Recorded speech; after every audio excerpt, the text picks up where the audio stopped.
ਪਠਾਨਕੋਟ ਦੇ ਵਿੱਚ ਦਾਅਵੇ ਵਾਅਦੇ ਸਭ ਹੋਏ ਝੂਠੇ, ਸਿਸਟਮ ਹੋਇਆ ਸ਼ਰਮਸਾਰ। ਸਰਕਾਰੀ ਹਸਪਤਾਲ ਦੇ ਵਿੱਚ ਝਕਝੋਰ ਦੇਣ ਵਾਲਾ ਮਾਮਲਾ ਆਇਆ ਸਾਹਮਣੇ।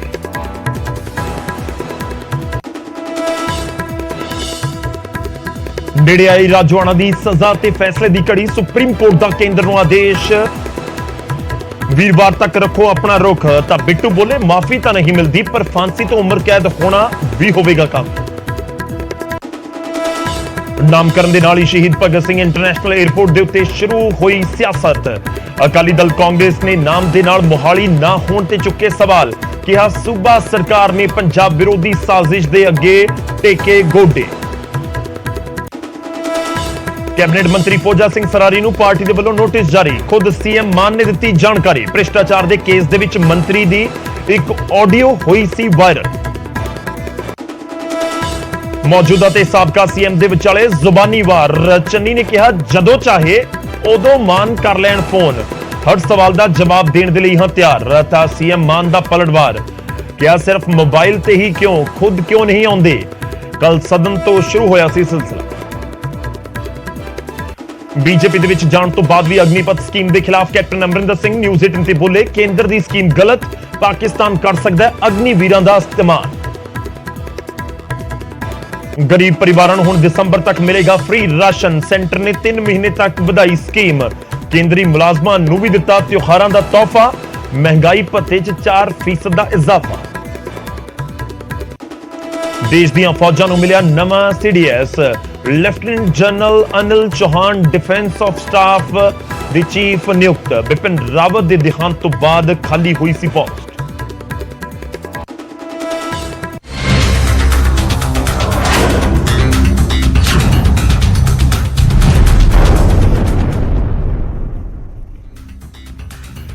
ਸਤਿ ਸ੍ਰੀ ਅਕਾਲ, ਸਵਾਗਤ ਹੈ। ਗੌਰਵ ਸ਼ੁਕਲਾ ਮੈਂ ਹਾਂ ਤੁਹਾਡੇ ਨਾਲ ਹਾਜ਼ਰ ਹਾਂ। ਫਰਕ ਤਾਂ ਪੈਂਦਾ ਹੈ ਲੈ ਕੇ, ਫਰਕ ਤਾਂ ਪੈਂਦਾ ਦੇ ਵਿੱਚ ਅੱਜ ਪੰਜਾਬ ਦੀਆਂ ਖਬਰਾਂ ਤੇ ਉਹ ਖਬਰਾਂ ਜੋ ਤੁਹਾਡੇ ਲਈ ਸਭ ਦੇ ਲਈ ਜਾਣਨੀਆਂ ਜ਼ਰੂਰੀ ਨੇ, ਸਰਕਾਰ ਤੇ ਪ੍ਰਸ਼ਾਸਨ ਤੱਕ ਲਈ ਜਾਣਨੀਆਂ ਜ਼ਰੂਰੀ ਨੇ।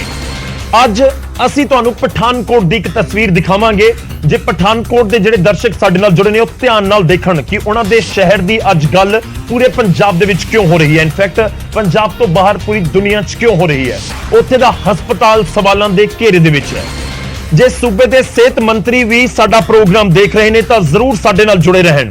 ਪਠਾਨਕੋਟ ਦੀ ਤਸਵੀਰ ਉਹਨਾਂ ਨੂੰ ਵੀ ਸ਼ਾਇਦ ਹਿਲਾ ਕੇ ਰੱਖ ਦੇਵੇਗੀ। ਅਸੀਂ ਅੱਗੇ ਉਹ ਤਸਵੀਰ ਤੁਹਾਨੂੰ ਦਿਖਾਵਾਂਗੇ ਕਿ ਉੱਥੋਂ ਪੂਰਾ ਮਾਮਲਾ ਕੀ ਹੈ। ਪਰ ਅੱਜ ਸ਼ੁਰੂਆਤ 에ਅਰਪੋਰਟ ਤੋਂ, 에ਅਰਪੋਰਟ ਦੇ ਨਾਮ ਤੋਂ ਹੁੰਦੀ ਸਿਆਸਤ ਤੋਂ ਤੇ ਨਾਲ ਹੀ ਗੱਲ ਤਲਖੀ ਦੀ। ਜੀ ਹਾਂ, ਸ਼ੁਰੂਆਤ ਕਰਦੇ ਹਾਂ ਦਿਨ ਦੀ ਸਭ ਤੋਂ ਦਿਲਚਸਪ ਤਸਵੀਰ ਦੇ ਨਾਲ। ਤਸਵੀਰ ਸੀ ਇੱਕ ਪਾਸੇ ਪੰਜਾਬ ਦੇ ਮੁੱਖ ਮੰਤਰੀ ਭਗਵੰਤ ਮਾਨ ਅਤੇ ਦੂਜੇ ਪਾਸੇ ਰਾਜਪਾਲ ਬਨਵਾਰੀ ਲਾਲ ਪੁਰੋਹਿਤ ਦੀ। ਫਿਰ ਜੋ ਕੁਝ ਹੋਇਆ ਸਭ ਨੇ ਦੇਖੀ। ਪੰਜਾਬ ਵਿਧਾਨ ਸਭਾ ਦੇ ਸਪੈਸ਼ਲ ਸੈਸ਼ਨ ਨੂੰ ਲੈ ਕੇ ਤਲਖੀ ਤੋਂ ਬਾਅਦ ਸੀਐਮ ਮਾਨ ਅਤੇ ਗਵਰਨਰ ਪਹਿਲੀ ਵਾਰ ਇੱਕ ਸਟੇਜ ਦੇ ਉੱਤੇ ਨਜ਼ਰ ਆਏ ਸੀ। ਇਸ ਦੌਰਾਨ ਨਾ ਦੋਵਾਂ ਦੀਆਂ ਨਜ਼ਰਾਂ ਮਿਲੀਆਂ ਅਤੇ ਨਾ ਹੀ ਕੋਈ ਜ਼ਿਆਦਾ ਗੱਲਬਾਤ ਹੋਈ। ਸਟੇਜ ਦੇ ਉੱਤੇ ਬੈਠੇ ਦੋਵੇਂ ਅੱਗੇ ਦੇ ਵਾਲੇ ਪਾਸੇ ਦੇਖਦੇ ਰਹੇ, ਜਦੋਂ ਕਿ ਸੀਐਮ ਦੇ ਨਾਲ ਕੁਰਸੀ ਤੇ ਬੈਠੀ ਚੰਡੀਗੜ੍ਹ ਤੋਂ ਬੀਜੇਪੀ ਸਾਂਸਦ ਕਿਰਨ ਖੇਰ ਦੇ ਨਾਲ ਖੂਬ ਮੁੱਖ ਮੰਤਰੀ ਦੀ ਗੱਲ ਹੋਈ।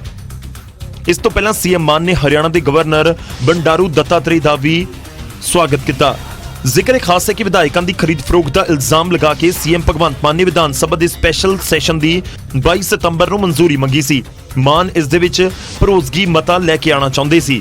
ਗਵਰਨਰ ਨੇ 20 ਸਤੰਬਰ ਨੂੰ ਪਹਿਲਾਂ ਮਨਜ਼ੂਰੀ ਦਿੱਤੀ, ਪਰ ਬਾਅਦ ਦੇ ਵਿੱਚ ਵਿਰੋਧੀਆਂ ਦੀ ਸ਼ਿਕਾਇਤ ਦੇ ਉੱਤੇ ਮਨਜ਼ੂਰੀ ਵਾਪਸ ਲੈ ਲਈ। ਇਸ ਤੋਂ ਬਾਅਦ ਮੁੱਖ ਮੰਤਰੀ ਨੇ ਮੁੜ ਤੋਂ 27 ਸਤੰਬਰ ਨੂੰ ਸੈਸ਼ਨ ਸੱਦਿਆ, ਜਿਸ ਬਾਰੇ ਵਿੱਚ ਗਵਰਨਰ ਨੇ ਸੀਐਮ ਮਾਨ ਤੋਂ ਸੈਸ਼ਨ ਦਾ ਬਿਜ਼ਨਸ ਡਿਟੇਲ ਪੁੱਛ ਲਈ। ਫਿਰ ਆਮ ਆਦਮੀ ਪਾਰਟੀ ਦੀ ਸਰਕਾਰ ਨੇ ਏਜੰਡਾ ਭੇਜ ਦਿੱਤਾ ਤਾਂ ਗਵਰਨਰ ਨੇ ਸੈਸ਼ਨ ਦੀ ਪਰਮਿਸ਼ਨ ਵੀ ਦੇ ਦਿੱਤੀ ਤੇ ਉਸ ਤੋਂ ਬਾਅਦ ਹੀ ਸੈਸ਼ਨ ਸ਼ੁਰੂ ਹੋ ਸਕਿਆ। ਇਹ ਸਿਆਸੀ ਗੱਲਾਂ ਹੁੰਦੀਆਂ ਰਹਿਣਗੀਆਂ, ਪਰ ਅੱਗੇ ਤੁਹਾਨੂੰ ਪਠਾਨਕੋਟ ਦੀ ਤਸਵੀਰ ਦਿਖਾਵਾਂਗੇ। ਪਰ ਪਹਿਲਾਂ ਗੱਲ ਇੰਟਰਨੈਸ਼ਨਲ 에ਅਰਪੋਰਟ ਦੀ ਵੀ ਕਰ ਲੈਂਦੇ ਆ। 에ਅਰਪੋਰਟ ਦਾ ਨਾਮ ਬਦਲ ਚੁੱਕਾ ਹੈ, ਹੁਣ ਇਹ ਨਾਮ ਸ਼ਹੀਦ ਆਜ਼ਮ ਭਗਤ ਸਿੰਘ ਇੰਟਰਨੈਸ਼ਨਲ 에ਅਰਪੋਰਟ ਦੇ ਨਾਮ ਦੇ ਨਾਲ ਜਾਣਿਆ ਜਾਂਦਾ। ਭਗਤ ਸਿੰਘ ਦੇ ਜਨਮ ਦਿਨ ਦੇ ਖਾਸ ਮੌਕੇ ਉੱਤੇ ਚੰਡੀਗੜ੍ਹ ਇੰਟਰਨੈਸ਼ਨਲ 에ਅਰਪੋਰਟ ਦਾ ਨਾਮਕਰਨ ਉਹਨਾਂ ਦੇ ਨਾਮ ਦੇ ਉੱਤੇ ਕਰ ਦਿੱਤਾ ਗਿਆ। ਕੇਂਦਰੀ ਖਜ਼ਾਨਾ ਮੰਤਰੀ ਨਿਰਮਲਾ ਸੀਤਾਰਮਨ ਨੇ ਨਾਮ ਦਾ ਰਸਮੀ ਤੌਰ ਦੇ ਉੱਤੇ ਉਦਘਾਟਨ ਕੀਤਾ। ਉਹ ਨਵੇਂ ਨਾਮ ਦੇ ਉਦਘਾਟਨ ਪ੍ਰੋਗਰਾਮ ਦੇ ਲਈ ਚੰਡੀਗੜ੍ਹ 에ਅਰਪੋਰਟ ਪਹੁੰਚੇ ਹੋਏ ਸਨ। ਪ੍ਰਧਾਨ ਮੰਤਰੀ ਨਰਿੰਦਰ ਮੋਦੀ ਨੇ 25 ਸਤੰਬਰ ਨੂੰ ਆਪਣੇ ਮਨ ਕੀ ਬਾਤ ਪ੍ਰੋਗਰਾਮ ਦੇ ਵਿੱਚ ਚੰਡੀਗੜ੍ਹ ਕੌਮਾਂਤਰੀ ਹਵਾਈ ਅੱਡੇ ਦਾ ਨਾਮ ਸ਼ਹੀਦ ਆਜ਼ਮ ਭਗਤ ਸਿੰਘ ਦੇ ਨਾਮ ਦੇ ਉੱਤੇ ਰੱਖਣ ਦਾ ਐਲਾਨ ਕੀਤਾ ਸੀ। I'd like to thank Honorable Prime Minister Shri Narendra Modi ji, who announced this only this Sunday during the Mann Ki Baat, that it is time to remember and celebrate the sacrifices which people like Shri Bhagat Singh ji made. ਨਾਮ ਬਦਲਣ ਦੇ ਨਾਲ ਹੀ airport ਦੇ ਨਾਮਕਰਨ ਨੂੰ ਲੈ ਕੇ ਪੰਜਾਬ ਤੇ ਹਰਿਆਣਾ ਸਰਕਾਰ ਦੇ ਵਿਚਾਲੇ 7 ਵਰ੍ਹਿਆਂ ਤੋਂ ਚੱਲਿਆ ਆ ਰਿਹਾ ਰੇੜਕਾ ਵੀ ਪੂਰੀ ਤਰ੍ਹਾਂ ਖਤਮ ਹੋਇਆ ਹੈ। ਸ਼ਹੀਦ ਆਜ਼ਮ ਭਗਤ ਸਿੰਘ ਦੇ 에ਅਰਪੋਰਟ ਦੇ ਨਾਮ ਦੇ ਨਾਲ ਸਿਰਫ ਚੰਡੀਗੜ੍ਹ ਦਾ ਨਾਮ ਹੀ ਜੋੜਿਆ ਗਿਆ, ਯਾਨੀ ਕਿ ਸ਼ਹੀਦ ਭਗਤ ਸਿੰਘ 에ਅਰਪੋਰਟ ਚੰਡੀਗੜ੍ਹ ਦੇ ਨਾਮ ਨਾਲ ਜਾਣਿਆ ਜਾਵੇਗਾ। ਪੰਚਕੂਲਾ ਤੇ ਮੋਹਾਲੀ ਦਾ ਇਸ ਦੇ ਵਿੱਚ ਕੋਈ ਜ਼ਿਕਰ ਨਹੀਂ ਸੀ।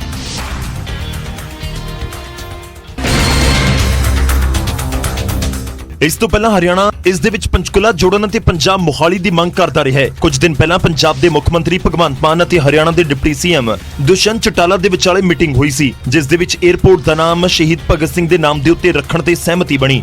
ਦੁਸ਼ਯੰਤ ਚੌਟਾਲਾ ਨੇ ਇਸ ਦੇ ਵਿੱਚ ਚੰਡੀਗੜ੍ਹ ਤੇ ਮੋਹਾਲੀ ਦੇ ਨਾਲ ਪੰਚਕੂਲਾ ਦਾ ਨਾਮ ਜੋੜਨ ਦੀ ਵੀ ਸਿਫਾਰਿਸ਼ ਕੀਤੀ ਸੀ। ਉੱਥੇ 에ਅਰਪੋਰਟ ਮੋਹਾਲੀ ਦੇ ਵਿੱਚ ਹੈ, ਇਸ ਲਈ ਪੰਜਾਬ ਦੇ ਮੁੱਖ ਮੰਤਰੀ ਭਗਵੰਤ ਮਾਨ 에ਅਰਪੋਰਟ ਦੇ ਨਾਮ ਦੇ ਨਾਲ ਮੋਹਾਲੀ ਜੋੜਨਾ ਚਾਹੁੰਦੇ ਸਨ। भगवंत मान जी और मेरी चर्चा हुई थी और दोनों प्रदेशों ने केंद्र को प्रस्ताव भेजा था कि चंडीगढ़ एयरपोर्ट को शहीद भगत सिंह इंटरनेशनल एयरपोर्ट का नाम दिया जाए। 28 तारीख को उनके जन्म दिवस के उपलक्ष्य में शहीद भगत सिंह इंटरनेशनल एयरपोर्ट चंडीगढ़ के एयरपोर्ट का नाम किया जाए। ਖੈਰ ਹੁਣ ਸ਼ਹੀਦ ਭਗਤ ਸਿੰਘ ਦੇ ਨਾਮ ਦੇ ਉੱਤੇ ਆਉਣ ਤੋਂ ਬਾਅਦ ਦੋਵੇਂ ਸੂਬਿਆਂ ਦੀ ਸਰਕਾਰਾਂ ਦੀ ਸਹਿਮਤੀ ਬਣੀ ਨਜ਼ਰ ਆਉਂਦੀ ਹੈ। ਸਹਿਮਤੀ ਬਣ ਗਈ, ਨਾਮ ਚੇਂਜ ਹੋ ਚੁੱਕੀ ਹੈ ਤੇ ਸਭ ਦੇ ਵਿਚਾਲੇ ਪੰਜਾਬ ਦੇ ਵਿੱਚ ਸਿਆਸਤ ਭਖੀ ਹੋਈ ਹੈ ਤੇ ਸਵਾਲ ਚੁੱਕੇ ਜਾ ਰਹੇ ਨੇ ਕਿ ਆਖਿਰ ਮੋਹਾਲੀ ਕਿਉਂ ਜ਼ਿਕਰ ਨਹੀਂ ਹੋਇਆ ਕਿ ਮੋਹਾਲੀ ਦੀ ਧਰਤੀ ਦੇ ਉੱਤੇ 에ਅਰਪੋਰਟ ਬਣਿਆ ਤਾਂ ਫਿਰ ਸ਼ਹੀਦ ਭਗਤ ਸਿੰਘ 에ਅਰਪੋਰਟ ਮੋਹਾਲੀ ਹੋਣਾ ਚਾਹੀਦਾ ਸੀ। ਖੈਰ ਸ਼ਹੀਦ ਆਜ਼ਮ ਭਗਤ ਸਿੰਘ ਦਾ ਜਨਮ ਦਿਹਾੜਾ 28 ਸਤੰਬਰ ਨੂੰ ਹੁੰਦਾ ਹੈ ਤੇ ਇਸ ਕਰਕੇ ਖਾਸ ਦਿਨ ਚੁਣਿਆ ਗਿਆ ਕਿ 에ਅਰਪੋਰਟ ਦਾ ਨਾਮਕਰਨ ਕੀਤਾ ਗਿਆ, ਇਹ ਨਾਮ ਬਦਲਿਆ ਗਿਆ। ਇਸੇ ਮੁੱਦੇ ਨਾਲ ਅੱਜ ਸਾਡਾ ਜੁੜਿਆ ਹੋਇਆ ਅੱਜ ਦਾ ਸਵਾਲ ਹੈ ਤੇ ਸਵਾਲ ਹੈ ਕਿ ਸ਼ਹੀਦ ਆਜ਼ਮ ਭਗਤ ਸਿੰਘ ਨੇ ਨੌਜਵਾਨ ਭਾਰਤ ਸਭਾ ਕਦੋਂ ਬਣਾਈ ਸੀ।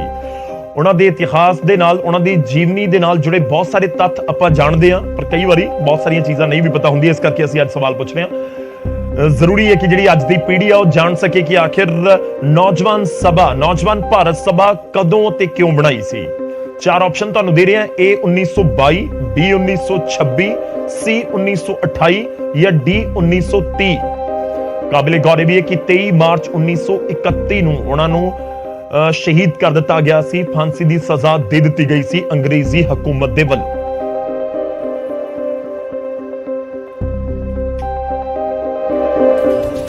ਹੁਣ ਅੱਗੇ ਵਧਦੇ ਹਾਂ ਤੇ ਗੱਲ ਸੂਬੇ 'ਚ ਹੋ ਰਹੀ ਸਿਆਸਤ ਦੀ। ਕੈਪਟਨ ਅਮਰਿੰਦਰ ਸਿੰਘ ਦੀ ਕਾਂਗਰਸ ਦੀ ਰੀੜ੍ਹ ਦੀ ਹੱਡੀ ਮੰਨੇ ਜਾਂਦੇ ਰਹੇ ਕੈਪਟਨ ਅਮਰਿੰਦਰ ਸਿੰਘ ਨੂੰ ਬੀਜੇਪੀ ਦੇ ਹੋ ਚੁੱਕੇ ਨੇ, ਪਰ ਬੀਜੇਪੀ ਦੇ ਹੋ ਕੇ ਵੀ ਕੈਪਟਨ ਭਾਜਪਾ ਦੀਆਂ ਸਕੀਮਾਂ ਦੇ ਵਿਰੋਧ ਦੇ ਵਿੱਚ ਨਜ਼ਰ ਆ ਰਹੇ ਨੇ।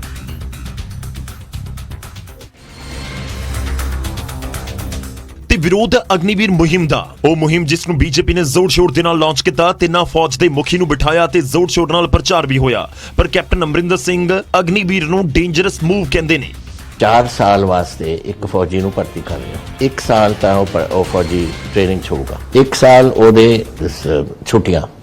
I am not for it.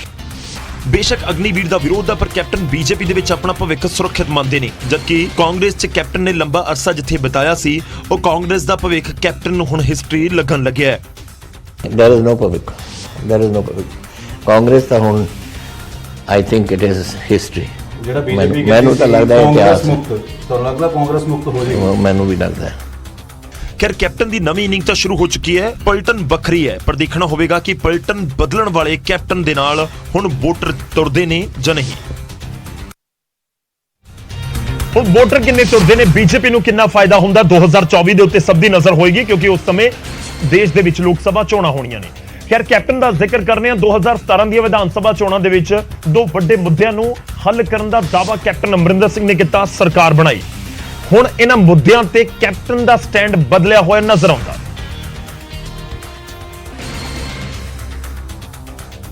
ਤੇ ਕੈਪਟਨ ਅਮਰਿੰਦਰ ਸਿੰਘ ਨੇ ਨਿਊਜ਼ 18 ਦੇ ਨਾਲ ਗੱਲਬਾਤ ਦੌਰਾਨ ਨਸ਼ਾ ਤੇ ਕਿਸਾਨੀ ਕਰਜ਼ੇ ਨੂੰ ਲੈ ਕੇ ਵੱਡਾ ਬਿਆਨ ਦਿੱਤਾ। ਕੈਪਟਨ ਦਾ ਦਾਅਵਾ ਹੈ ਕਿ ਪੰਜਾਬ 'ਚ ਕਦੇ ਨਸ਼ਾ ਖਤਮ ਨਹੀਂ ਹੋ ਸਕਦਾ। एक ਕਦੇ ਨਹੀਂ ਰੁਕੇਗਾ ਬਿਕੋਜ਼ ਤੁਸੀਂ how can you stop it ਜਦ ਪਾਕਿਸਤਾਨ ਸਿੱਟੀ ਜਾਂਦੇ ਰੋਡ ਤੁਹਾਡੇ ਉਹਦੇ ਵਿੱਚ ਡਰੋਨਸ ਦੇ ਰਾਹੀਂ ਡਰੋਨਸ ਦਾ ਹੱਲ ਕੱਢਣਾ ਪਊ ਐਂਡ ਆਈ ਐਮ ਹੈਪੀ ਕਿ ਗਵਰਨਮੈਂਟ ਆਫ ਇੰਡੀਆ ਦਾ ਹੁਣ ਕੋਈ ਹੱਲ ਨਿਕਲ ਰਿਹਾ ਜਿਹਦੇ ਡਰੋਨਸ ਨੂੰ ਰੋਕਣ।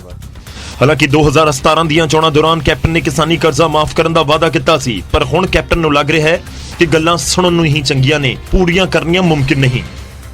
तो ये बड़ी अच्छी गल होंगी है, चंगी लगती है जब कोई पोलिटिकल लीडर कहे मैं आ जाऊंगा, मैं सबका कर्जा माफ कर जाऊंगा, पर दसो सानू पैसा कित्थों आऊ। ਹਾਲਾਂਕਿ ਕੈਪਟਨ ਨੇ ਗੁਟਕਾ ਸਾਹਿਬ ਹੱਥ ਦੇ ਵਿੱਚ ਫੜ ਕੇ ਨਸ਼ਾ ਖਤਮ ਕਰਨ ਦੀ ਸਹੁੰ ਚੁੱਕੀ ਸੀ, ਪਰ ਹੁਣ ਕੈਪਟਨ ਦਾ ਇਹ ਬਿਆਨ ਕਈ ਸਵਾਲ ਖੜੇ ਕਰ ਰਿਹਾ ਹੈ ਤੇ ਸਭ ਤੋਂ ਵੱਡਾ ਸਵਾਲ ਇਹ ਕਿ ਸਹੁੰ ਝੂਠੀ ਸੀ ਜਾਂ ਫਿਰ ਹੁਣ ਦਾ ਇਹ ਬਿਆਨ।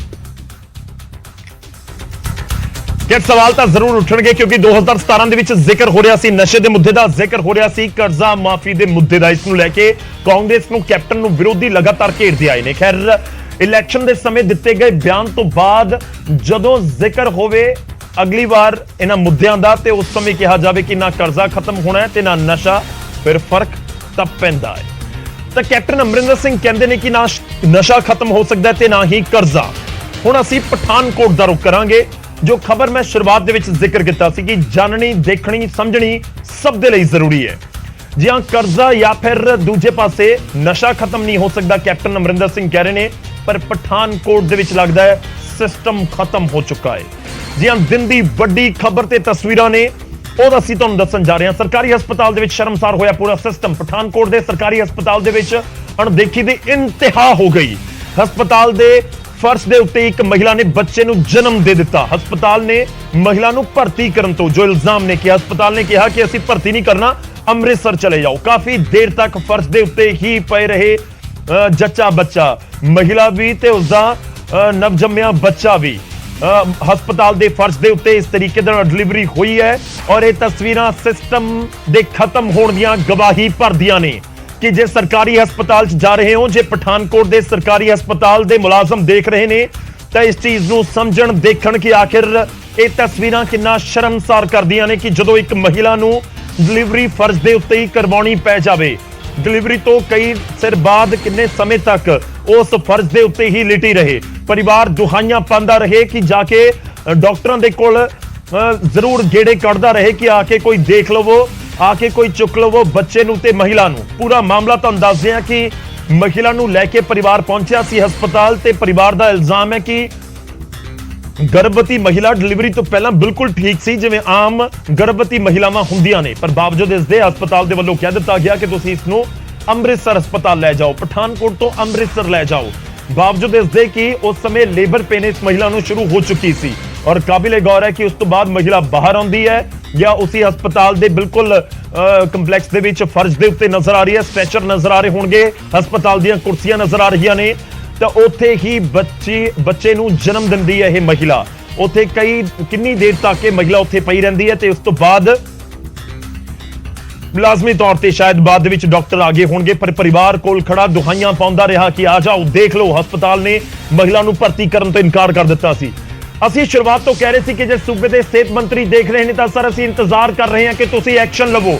ਅਸੀਂ ਇੰਤਜ਼ਾਰ ਕਰ ਰਹੇ ਹਾਂ ਕਿ ਪੰਜਾਬ ਦੇ ਲੋਕਾਂ ਨੂੰ ਮੈਸੇਜ ਦਿਓ ਕਿ ਜੇ ਸਰਕਾਰੀ ਹਸਪਤਾਲ ਦੇ ਵਿੱਚ ਜਾਂਦੇ ਹੋ ਤਾਂ ਦਿੱਕਤ ਨਹੀਂ ਹੋਏਗੀ, ਕਿਉਂਕਿ ਪਠਾਨਕੋਟ ਦੇ ਵਿੱਚ ਹੋਇਆ ਘਟਨਾਕ੍ਰਮ ਸਵਾਲ ਚੁੱਕਦਾ ਹੈ ਕਿ ਸਰਕਾਰੀ ਹਸਪਤਾਲ ਦਾ ਰੁਖ ਕਰੀਏ ਜਾਂ ਨਾ ਕਰੀਏ, ਕਿਉਂਕਿ ਸਰਕਾਰੀ ਹਸਪਤਾਲਾਂ ਨੂੰ ਲੈ ਕੇ ਬਜਟ ਵਧਾਉਣ ਦਾ ਜ਼ਿਕਰ ਸਰਕਾਰ ਨੇ ਜ਼ਰੂਰ ਕੀਤਾ ਸੀ, ਪਰ ਜੇ ਹਸਪਤਾਲ ਦੇ ਵਿੱਚ ਕਿਸੇ ਨੂੰ ਭਰਤੀ ਨਹੀਂ ਕਰਵਾਉਣਾ, ਗਰਭਵਤੀ ਮਹਿਲਾ ਦੀ ਡਿਲੀਵਰੀ ਕੋਈ ਹਸਪਤਾਲ ਦੇ ਅੰਦਰ ਨਹੀਂ ਕਰਵਾਈ ਜਾ ਸਕਦੀ ਤਾਂ ਫਿਰ ਇਸ ਬਜਟ ਦਾ ਫਾਇਦਾ ਕੀ? ਉੱਥੇ ਰੱਖੇ ਗਏ ਮੁਲਾਜ਼ਮਾਂ ਦਾ ਫਾਇਦਾ ਕੀ?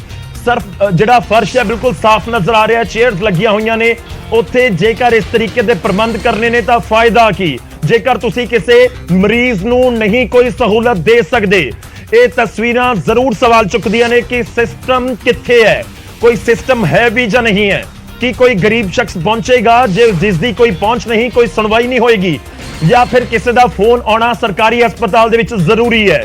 ਬਹੁਤ ਸਾਰੇ ਲੋਕਾਂ ਨੂੰ ਲੱਗ ਰਿਹਾ ਹੋਣਾ ਕਿ ਸ਼ਾਇਦ ਸਰਕਾਰੀ ਹਸਪਤਾਲਾਂ ਦੇ ਵਿੱਚ ਸਭ ਕੁਝ ਠੀਕ ਹੁੰਦਾ ਹੈ, ਪਰ ਦੂਜੇ ਪਾਸੇ ਜਦੋਂ ਇਸ ਤਰੀਕੇ ਦੀਆਂ ਤਸਵੀਰਾਂ ਸਾਹਮਣੇ ਆਉਂਦੀਆਂ ਨੇ ਤਾਂ ਫਿਰ ਸਵਾਲ ਉੱਠਦੇ ਨੇ। ਇਹ ਤਸਵੀਰਾਂ ਇਸ ਕਰਕੇ ਵੀ ਗੰਭੀਰ ਚਿੰਤਾ ਦਾ ਵਿਸ਼ਾ ਨੇ ਕਿ ਵਾਕਈ ਹੀ ਇਹ ਸਥਿਤੀ ਇੱਕ ਹਸਪਤਾਲ ਦੀ ਹੈ, ਪੰਜਾਬ 'ਚ ਕਿਸੇ ਹੋਰ ਹਸਪਤਾਲ 'ਚ ਤਾਂ ਅਜਿਹਾ ਨਹੀਂ ਹੁੰਦਾ। ਸਮੇਂ-ਸਮੇਂ ਦੇ ਉੱਤੇ ਰੁਕ ਕੇ ਅਜਿਹੀਆਂ ਖਬਰਾਂ, ਤਸਵੀਰਾਂ ਸਾਹਮਣੇ ਆਉਂਦੀਆਂ ਰਹਿੰਦੀਆਂ ਨੇ ਜੋ ਸਿਸਟਮ ਦੇ ਉੱਤੇ ਸਵਾਲ ਚੁੱਕਦੀਆਂ ਨੇ। ਗੱਡੀ ਆਈ ਹਸਪੀਟਲ ਤੋਂ 108 ਨੰਬਰ। ਬਾਅਦ ਚੋਂ ਅਸੀਂ ਹਸਪੀਟਲ ਗਏ, ਕੋਈ ਕੇਅਰ ਨਹੀਂ ਕੀਤੀ ਉਹਨਾਂ ਨੇ, ਬੱਚਾ ਬਾਹਰ ਹੋ ਗਿਆ। ਬਹੁਤ ਕੀ ਕਹਿੰਦੇ ਸੀ ਕੋਈ ਕਹਿੰਦੇ ਨਹੀਂ ਆ, ਇਹ ਕਰੋ ਉਹ ਕਰੋ, ਇੰਨੇ ਕਾਗਜ਼ ਲਿਆਓ, ਸਾਡੇ ਕੋਲ ਨਹੀਂ ਆ। ਅੰਮ੍ਰਿਤਸਰ ਉਹਨੇ ਰੈਫਰ ਕਰਤਾ ਸੀ, ਪਰਚੀ ਮੇਰੇ ਕੋਲ ਪਈ ਹੈ। ਮੈਂ ਉਹਨਾਂ ਨੂੰ ਕਿਹਾ ਤਾਂ ਵੀ ਮੈਂ ਗਰੀਬ ਬੰਦਾ, ਮੈਂ ਨਹੀਂ ਜਾ ਸਕਦਾ। ਐਂਬੂਲੈਂਸ ਵਾਲੇ ਉਹਨੂੰ ਵੀ ਮੁੰਡੇ ਨੇ ਕਿਹਾ ਕਿ ਨਾਰਮਲ ਕੇਸ ਹੈ, ਬੱਚਾ ਇੱਥੇ ਹੋ ਜਾਣਾ ਹੀ ਹੋ, ਤੇ ਤੁਸੀਂ ਅੰਦਰ ਲੈ ਜਾਓ। ਉਹ ਨਹੀਂ ਲੈ ਕੇ ਗਏ, ਉਹਦੇ ਬਾਅਦ ਚੋਂ ਬੱਚਾ ਉੱਥੇ ਹੋ ਗਿਆ। ਜਿਸ ਵੇਲੇ ਉਹ ਹਸਪੀਟਲ ਜਾਈ ਹੈਗੀ ਹੈ ਤੇ ਉਹਦਾ ਉਸ ਵੇਲੇ ਕੋਈ ਵੀ ਟੈਸਟ ਜਾਂ ਕਿਸੇ ਵੀ ਕਿਸਮ ਦੀ ਇਨਵੈਸਟੀਗੇਸ਼ਨ ਅਲਟਰਾਸਾਊਂਡ ਨਹੀਂ ਹੋਈ ਸੀ। ਉਹਨੂੰ ਅਸੀਂ ਕਿਹਾ ਕਿ ਜੇ ਅਸੀਂ ਇੱਕ ਵਾਰ ਲੈਬ ਨਾਲ ਸਾਡਾ ਕਰਾਰ ਹੈਗਾ ਹੈ ਜਿਹਦੇ ਵਿੱਚ ਤੇਰੇ ਫ੍ਰੀ ਟੈਸਟ ਹੋ ਜਾਣਗੇ ਤੇ ਉੱਥੋਂ ਜਾ ਕੇ ਟੈਸਟ ਕਰਵਾਇਆ, ਤੇ ਪਰ ਉਹਨੇ ਟੈਸਟ ਕਰਾਉਣ ਤੋਂ ਮਨਾ ਕਰ ਦਿੱਤਾ ਹੈ। ਅਸੀਂ ਉਹਨੂੰ ਕਿਹਾ ਕਿ ਆਪਣੇ ਜੋ ਵੀ ਇਲਾਜ ਦਾ ਤੇਰੀ ਜ਼ਿੰਮੇਵਾਰੀ ਹੋਏਗੀ, ਕਿਉਂਕਿ ਕੋਈ ਵੀ ਟੈਸਟ ਤੇ ਕੋਈ ਅਲਟਰਾਸਾਊਂਡ ਨਹੀਂ ਹੋਇਆ ਤੇ ਅਸੀਂ ਤੇਰਾ ਇਲਾਜ ਸਟਾਰਟ ਕਰ ਦਿੰਦੇ ਹਾਂ, ਪਰ ਸਾਨੂੰ ਕੰਸੈਂਟ ਦੇ ਦੇ ਆਪਣੇ ਇਲਾਜ ਕਰਾਉਣ ਦਾ। ਪਰ ਉਹਨੇ ਕੰਸੈਂਟ ਦੇਣ ਤੋਂ ਵੀ ਮਨਾ ਕਰ ਦਿੱਤਾ।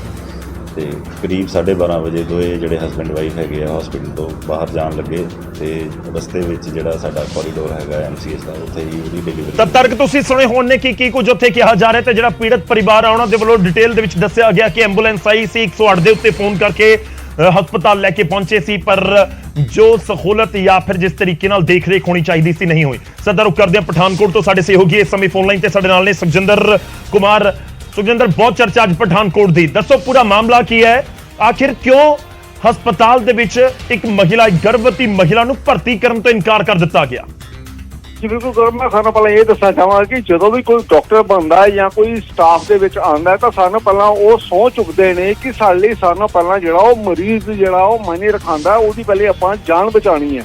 ਪਰ ਜੋ ਬੀਤੀ ਰਾਤ ਇੱਥੇ ਘਟਨਾ ਹੋਈ ਉਹ ਸ਼ਰਮਸਾਰ ਕਰਨ ਵਾਲੀ ਹੈ ਕਿ ਇੱਕ ਲੇਡੀਜ਼ ਜਿਹੜੀ ਹੈ ਉਹ ਪੂਰਾ ਆਪਣਾ ਟਾਈਮ ਪੀਰੀਅਡ ਕਰਕੇ ਜਿਹੜਾ ਜਿਸਲੇ ਹਸਪਤਾਲ ਪਹੁੰਚਦੀ ਹੈ ਉਸ ਵੇਲੇ ਜਾ ਕੇ ਡਾਕਟਰਾਂ ਨੂੰ ਕਹਿੰਦੀ ਹੈ ਜਾਂ ਹਸਪਤਾਲ ਦੇ ਸਟਾਫ ਨੂੰ ਕਹਿੰਦੀ ਹੈ ਜਾਂ ਉਹਦਾ ਪਰਿਵਾਰ ਕਹਿੰਦਾ ਕਿ ਅਸੀਂ ਜਿਹੜਾ ਡਿਲੀਵਰੀ ਕਰਵਾਉਣੀ ਹੈ, ਤਾਂ ਹਸਪਤਾਲ ਦਾ ਸਟਾਫ ਇਹ ਕਹਿ ਕੇ ਉਹਨਾਂ ਨੂੰ ਮਨਾ ਕਰ ਦਿੰਦਾ ਕਿ ਜਾਂ ਤਾਂ ਤੁਸੀਂ ਆਪਣੇ ਟੈਸਟ ਦਿਖਾਓ ਪੂਰੇ। ਮੈਂ ਤੁਹਾਡੇ ਕੋਲ ਵਾਪਸ ਆਉਣਾ ਹੈ ਸੁਖਜਿੰਦਰ, ਸਾਡੇ ਨਾਲ ਰਹੋ ਤੁਸੀਂ। ਸਾਡੇ ਨਾਲ ਡਾਕਟਰ ਸੁਨੀਲ ਚੰਦ ਜੁੜੇ ਹੋਏ ਨੇ, SMO ਨੇ, ਪਠਾਨਕੋਟ ਤੋਂ ਹੀ ਜੁੜ ਰਹੇ ਨੇ ਸਾਡੇ ਨਾਲ। ਸਰ ਬਹੁਤ ਬਹੁਤ ਸਵਾਗਤ ਹੈ।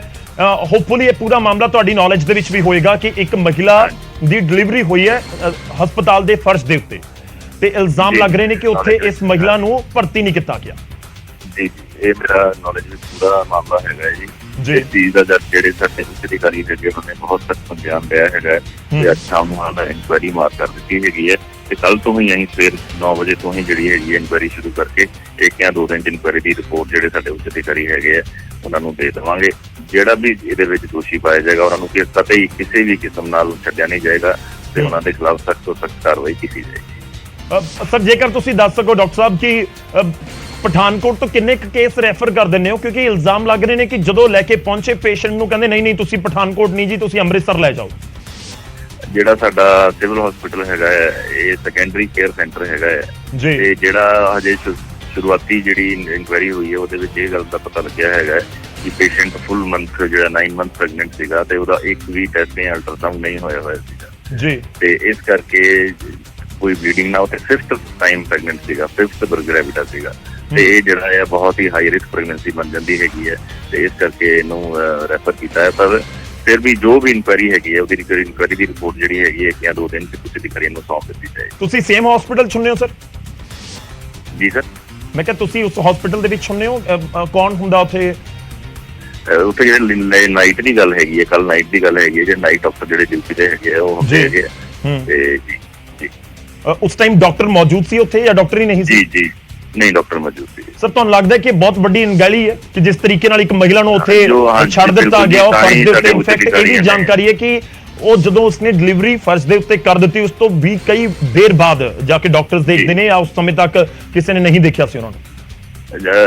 ਜੋ ਵੀ ਇਨਕੁਆਇਰੀ ਹੋਏਗੀ, ਜੋ ਵੀ ਇਹਦੇ ਵਿੱਚ ਸਖਤ ਤੋਂ ਸਖਤ ਜਿਹੜੀ ਕਾਰਵਾਈ ਜਿਹੜਾ ਦੋਸ਼ੀ ਹੋਏਗਾ ਉਹਦੇ ਖਿਲਾਫ ਹੋਏਗੀ, ਇਹ ਤੁਹਾਨੂੰ ਮੈਂ ਭਰੋਸਾ ਦਿੰਦਾ। ਸਰ ਕਦੋਂ ਤੱਕ? ਕਿਉਂਕਿ ਦੇਖੋ ਬਹੁਤ ਆਸਾਨ ਹੁੰਦਾ ਹੈ ਕਿ ਇਨਕੁਆਇਰੀ ਦਾ ਜ਼ਿਕਰ ਕਰਕੇ ਆਮ ਤੌਰ ਤੇ ਜ਼ਿਕਰ ਹੁੰਦਾ ਹੈ ਕਮੇਟੀ ਬਣਾ ਦਿੱਤੀ ਜਾਂ ਫਿਰ ਇਨਕੁਆਇਰੀ ਮਾਰਕ ਕਰ ਦਿੱਤੀ ਤੇ ਉਸ ਤੋਂ ਬਾਅਦ ਚੀਜ਼ਾਂ ਨਹੀਂ ਹੁੰਦੀਆਂ, ਪਰ ਲੋਕ ਜਾਣਨਾ ਚਾਹੁੰਦੇ ਨੇ। ਪੂਰੇ ਪੰਜਾਬ ਦੇ ਵਿੱਚ ਅੱਜ ਚਰਚਾ ਹੈ ਇਸ ਵੀਡੀਓ ਦੀ, ਇਹਨਾਂ ਤਸਵੀਰਾਂ ਦੀ, ਇਸ ਕਰਕੇ ਸਾਡਾ ਕੰਮ ਹੈ ਸਵਾਲ ਪੁੱਛਣਾ। ਮੈਂ ਪੁੱਛ ਰਿਹਾ ਤੁਹਾਨੂੰ। ਜੀ 1 ਜਾਂ 2 ਦਿਨ ਤੱਕ ਇਨਕੁਆਇਰੀ ਕੰਪਲੀਟ ਕਰਕੇ ਇਹਦੀ ਜਿਹੜੀ ਰਿਪੋਰਟ ਹੈਗੀ ਉਹ ਅਧਿਕਾਰੀ ਨੂੰ ਸੌਂਪ ਦਿੱਤੀ ਜਾਏਗੀ। ਸਰ ਮੁੱਢਲੇ ਤੌਰ ਤੇ ਦੱਸ ਸਕਦੇ ਹੋ ਕਿੰਨੇ ਜਿਹੜੇ ਉੱਥੇ ਮੁਲਾਜ਼ਮ ਉਸ ਸਮੇਂ ਮੌਜੂਦ ਸੀ ਜਿਹੜੇ ਇਸ ਇਨਕੁਆਇਰੀ ਦੇ ਅੰਡਰ ਆਉਣਗੇ? ਉੱਥੇ ਜਿੰਨਾ ਅਸੀਂ ਕਿ ਸਾਰੇ ਜਿਹੜਾ ਲੇਬਰ ਰੂਮ ਦੇ ਜਿੰਨੇ ਵੀ EMPLOYEE ਹੈਗੇ ਸਾਰਿਆਂ ਦੀ ਇਨਕੁਆਇਰੀ ਮਾਰਨਿੰਗ ਕੀ ਹੋਇਆ, ਇਵਨਿੰਗ ਕੀ ਹੋਇਆ, ਰਾਈਟ ਕੀ ਹੋਇਆ, ਇਹ ਅਸੀਂ ਜਿੰਨੇ ਵੀ ਮੁਲਾਜ਼ਮ ਜਿੰਨੇ ਵੀ ਡਾਕਟਰ ਪੋਸਟਡ ਹੈਗੇ ਆ ਲੇਬਰ ਰੂਮ ਵਿੱਚ ਸਾਰਿਆਂ ਨੂੰ ਹੀ ਇਨਕੁਆਇਰੀ ਦੇ ਦਾਇਰੇ ਵਿੱਚ ਲੈ ਲੈਣਾ। ਤੇ ਤੁਸੀਂ ਕਹਿ ਰਹੇ ਹੋ ਕੋਈ ਟੈਸਟ ਨਹੀਂ ਕਰਵਾਏ ਸੀ, ਤਾਂ ਇਸ ਅਜਿਹੇ ਕੇਸਿਸ ਦੇ ਵਿੱਚ ਕੀ ਕਰਦੇ ਹੋ ਕਿ ਅੰਮ੍ਰਿਤਸਰ ਚਲੇ ਜਾਓ, ਰੈਫਰ ਕਰਨਾ ਪੈਂਦਾ? ਜੇ ਤੇ ਨਾਰਮਲ ਹੀ ਕੋਈ ਕੇਸ ਹੋਏ ਡਾਕਟਰ ਸਾਹਿਬ ਦੇਖ ਲੈਂਦੇ ਹੈਗੇ ਆ, ਜੇ ਨਾਰਮਲ ਜਾਂ ਆਪਰੇਸ਼ਨ ਹੋਣ ਵਾਲਾ ਹੋਏ ਤੇ ਉਹ ਤੇ ਇੱਥੇ ਹੀ ਹੋ ਜਾਂਦਾ ਹੈ। ਪਰ ਇਹ 5th ਗ੍ਰੈਵਿਡਾ ਸੀਗਾ। 5th ਗ੍ਰੈਵਿਡਾ ਵਿੱਚ ਜਿਹੜਾ ਹੈਗਾ ਆ 5th ਗ੍ਰੈਵਿਡਾ ਮਤਲਬ ਕਿ 5ਵੀਂ ਟਾਈਮ ਇਹ ਪ੍ਰੈਗਨੈਂਟ ਹੋਇਆ ਸੀਗਾ ਤੇ ਜਿਹੜਾ ਆਇਆ ਸੀਗਾ, ਤੇ ਇਹਦੇ ਵਿੱਚ ਪੋਸਟਮਾਰਟਮ ਹੈਮਰੇਜ ਹੋਣ ਦੇ ਚਾਂਸਸ ਬਹੁਤ ਜ਼ਿਆਦਾ ਹੁੰਦੇ ਹੈਗੇ ਤੇ ਇਹ ਜਿਹੜੀ ਡਿਲੀਵਰੀ ਹੈਗੀ ਹੈ ਜੋ ਟਰਸ਼ਰੀ ਕੇਅਰ ਸੈਂਟਰ 'ਚ ਐਡਵਾਈਸ ਕੀਤੀ ਜਾਂਦੀ ਹੈ ਡਾਕਟਰ ਦੁਆਰਾ। ਚਲੋ ਠੀਕ ਹੈ ਸਰ, ਸ਼ੁਕਰੀਆ। ਅਸੀਂ ਕੋਸ਼ਿਸ਼ ਕਰਾਂਗੇ ਕਿ ਲਗਾਤਾਰ ਤੁਹਾਡੇ ਤੋਂ ਅਪਡੇਟ ਲੈ ਸਕੀਏ। ਇਨਫੈਕਟ ਸੂਬੇ ਦੇ ਹੈਲਥ ਮਿਨਿਸਟਰ ਦੇ ਨਾਲ ਵੀ ਅਸੀਂ ਗੱਲ ਕਰ ਸਕੀਏ, ਉਹਨਾਂ ਨੂੰ ਵੀ ਪੁੱਛ ਸਕੀਏ ਕਿ ਆਖਿਰ ਹੁਣ ਐਕਸ਼ਨ ਕੀ ਹੋਏਗਾ। ਸ਼ੁਕਰੀਆ ਫਿਲਹਾਲ ਦੇ ਲਈ, ਧੰਨਵਾਦ ਸਾਡੇ ਨਾਲ ਜੁੜਨ ਦੇ ਲਈ। ਤਾਂ ਉੱਥੇ ਦੇ ਜਿਹੜੇ SMO ਨੇ ਉਹ ਸਾਡੇ ਨਾਲ ਜ਼ਰੂਰ ਜੁੜੇ ਨੇ।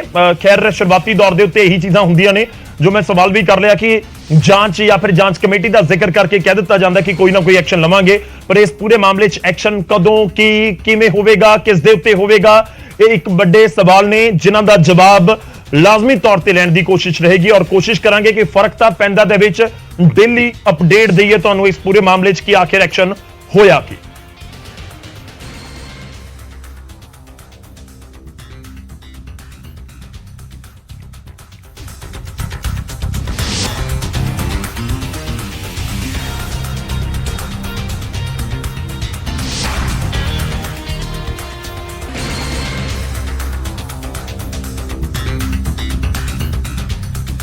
ਤਾਂ ਇੰਤਜ਼ਾਰ ਰਹੇਗਾ ਕਿ ਐਕਸ਼ਨ ਕੀ ਹੁੰਦਾ ਹੈ, ਪਰ ਜਦੋਂ ਸਿਸਟਮ ਬਿਲਕੁਲ ਫੇਲ ਸਾਬਿਤ ਹੁੰਦਾ ਹੋਇਆ ਨਜ਼ਰ ਆਵੇ, ਜਦੋਂ ਸਿਸਟਮ ਦੇ ਹੱਥ ਦੇ ਵਿੱਚ ਕੁਝ ਨਜ਼ਰ ਨਾ ਆਵੇ ਔਰ ਬਹੁਤ ਵੱਡੀ ਅਣਗਹਿਲੀ ਅਜਿਹੀ ਕਰ ਦਿੱਤੀ ਜਾਵੇ ਜਿਸ ਦੇ ਨਾਲ ਕਿਸੇ ਦੀ ਜਾਨ ਜ਼ੋਖਿਮ ਦੇ ਵਿੱਚ ਪੈ ਸਕਦੀ ਸੀ, ਜਿਸ ਦੇ ਨਾਲ ਇੱਕ ਬੱਚਾ ਦੁਨੀਆ 'ਚ ਆਉਣ ਤੋਂ ਪਹਿਲਾਂ ਉਸ ਦੇ ਨਾਲ ਕੋਈ ਘਟਨਾ ਵਾਪਰ ਸਕਦੀ ਸੀ, ਜਦੋਂ ਇਸ ਤਰੀਕੇ ਨਾਲ ਵੱਡੇ ਪੱਧਰ ਦੇ ਉੱਤੇ ਲਾਪਰਵਾਹੀ ਹੋਵੇ ਤੇ ਦੱਸਿਆ ਜਾਵੇ ਕਿ ਜਾਂਚ ਕਰ ਰਹੇ ਹਾਂ, ਫਿਰ ਫਰਕ ਤਾਂ ਪੈਂਦਾ ਹੈ।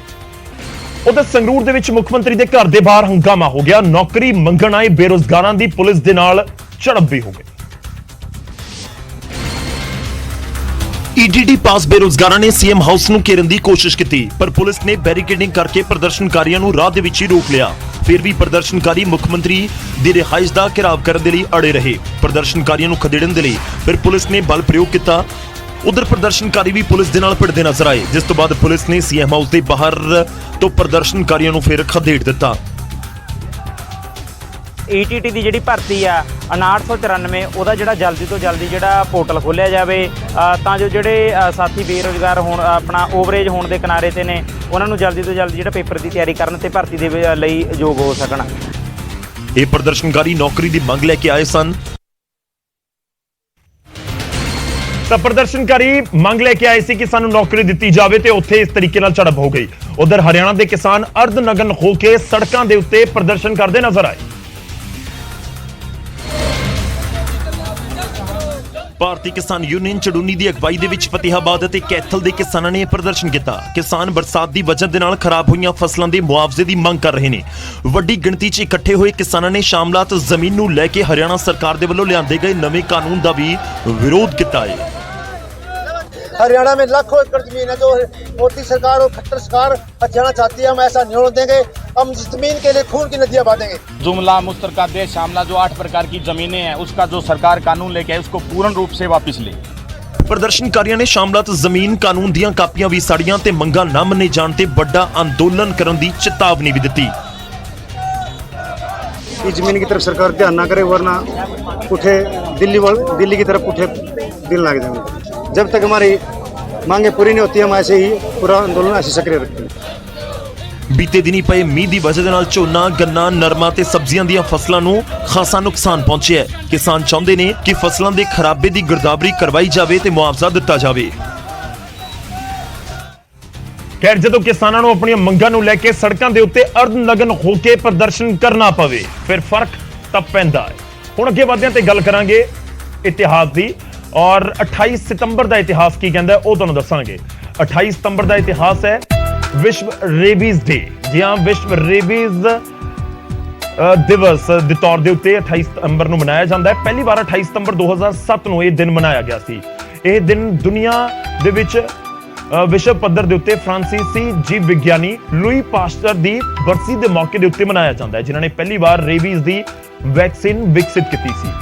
ਤੁਹਾਨੂੰ ਦੱਸ ਦਈਏ ਕਿ ਇਹ ਪ੍ਰਬੰਧ WHO ਯਾਨੀ ਕਿ ਵਰਲਡ ਹੈਲਥ ਆਰਗੇਨਾਈਜੇਸ਼ਨ ਦੇ ਨਾਲ alliance for rabies control and prevention USA ਦੇ ਵਿਚਾਲੇ ਸਹਿਯੋਗ ਦੇ ਨਾਲ ਕੀਤਾ ਗਿਆ ਸੀ।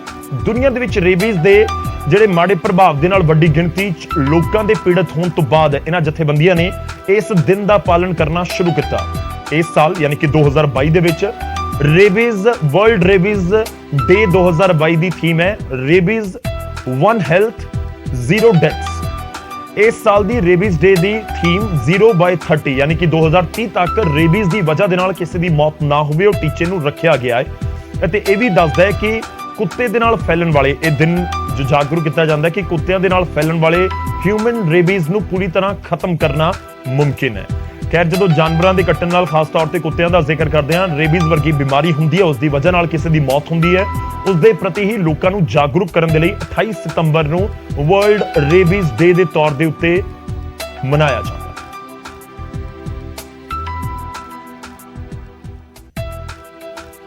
ਫਰਕ ਤਾਂ ਪੈਂਦਾ ਦੇ ਵਿੱਚ ਵੇਲਾ ਹੋ ਚਲਾ ਇੱਕ ਬਹੁਤ ਛੋਟੇ ਜਿਹੇ ਬ੍ਰੇਕ ਦਾ, ਵਾਪਸ ਆਵਾਂਗੇ ਕੁਝ ਹੋਰ ਖਬਰਾਂ ਦੇ ਨਾਲ।